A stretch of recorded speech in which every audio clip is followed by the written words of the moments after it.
Good afternoon, you all. So today the topic we have to discuss that is the age of social change. ये the socialism and Russian revolution का part two है। Part one में हम लोगों ने already discuss कर चुके हैं कि सोशलिज्म का मतलब क्या है, ठीक है। उसका सिंपल थीम बताए थे और सोशलिज्म का ज़रूरत क्यों है, ठीक है, कि वो ज़रूरत पड़ा और कैसे रशियन रिवॉल्यूशन होता है वो भी हम लोग आगे पढ़ेंगे। तो यहाँ पर कि बात यही है कि लोग चेंज चाहते थे। चेंज क्यों चाहते थे? क्योंकि इकोनॉमिक इक्वालिटी नहीं था।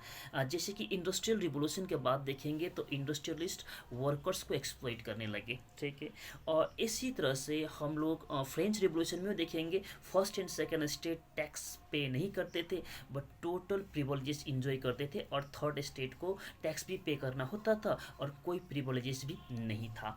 तो यहाँ पर इकोनॉमिक इक्वालिटी नहीं था, तो लोग इकोनॉमिक इक्वालिटी चाहते थे। दैट मीन्स लोग चेंज चाहते थे। तो लोग चेंज चाहते थे तो वो तो सही है, बट चेंज किस तरह से चाहते ये भी अलग अलग लोगों का अलग अलग सोच होते हैं, ठीक है। लोग चेंज चाहते हैं तो किस टाइप का चेंज चाहते हैं, तो सोसाइटी में तो अलग अलग मेंटेलिटी का लोग रहता है। तो इसी तरह से अगर यूरोपियन सोसाइटी के बारे में हम लोग देखेंगे तो यूरोपियन सोसाइटी का लोग भी चेंज चाहते थे, बट चेंज चाहने वाले लोगों का जो मेंटेलिटी भी अलग अलग था। दैट मीन्स चेंज चाहने वाले लोगों का सोच भी अलग अलग। दैट मीन्स उसी सोच का अकॉर्डिंग उन लोगों का ग्रुप भी अलग अलग था। जैसे कि फर्स्ट ऑफ ऑल लिबरल्स लोग, ठीक है। लिबरल्स लोग किन लोगों को कहा गया है?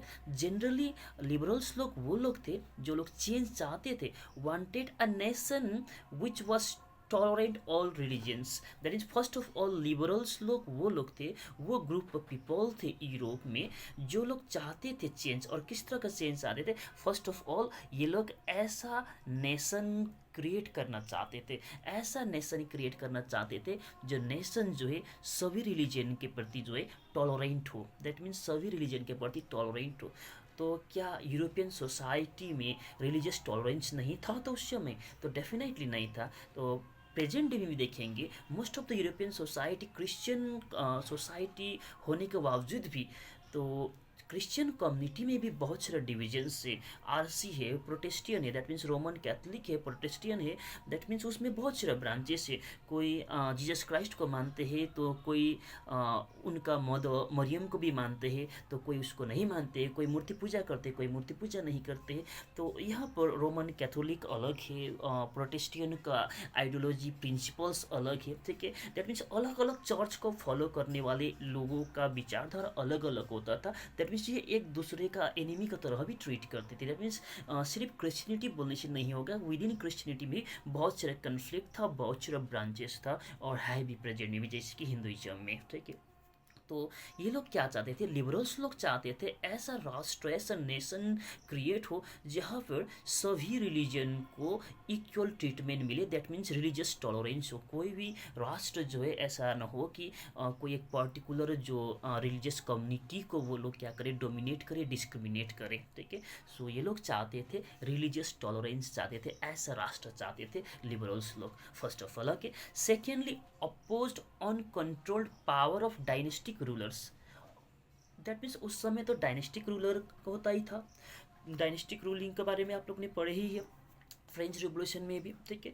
सो डायनेस्टिक रूलिंग उस समय तो होता ही था। तो लिबरल्स लोग वो लोग थे जिन लोग चाहते थे कि डायनेस्टिक रूलिंग जो है वो नहीं होना चाहिए, ठीक है, उसको अपोज करते थे। दैट मीन्स ये लोग चेंज चाहते थे डायनेस्टिक रूलिंग से।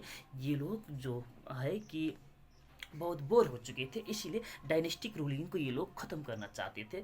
इस तरह का विचार रखने वाले लोग थे लिबरल्स। और थर्ड ये लोग का डिमांड था representative elected parliamentary government. That means dynastic ruler को ये लोग अपोज करते थे। तो डायनेस्टिक रूलर को ख़त्म करेंगे तो रूल करने के लिए तो कोई तो चाहिए, कोई बॉडी तो चाहिए। तो किस तरह का रूलिंग बॉडी ये लोग चाहते थे?